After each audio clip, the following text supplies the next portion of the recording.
在过去几年的话，我们这里的这个信号都不好，信号都没有，因为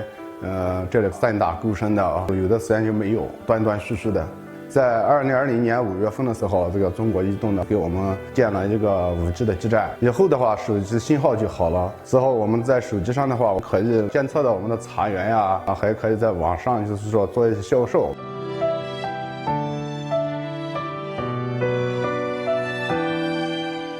现在打开的这个数据是实时数据，可以看到土壤监测的这个情况，还可以看到天气的情况，就是说它的湿度呀、温度呀这些情况都可以能监测看到的。在我们5度的茶店里面的茶叶包装上有一个小的2维码，它一扫的话可以追溯到我们的茶园，也能看到茶园长势，也可以看到我们制作的一些过程等等。这个5G 网络对我们的帮助是相当大的。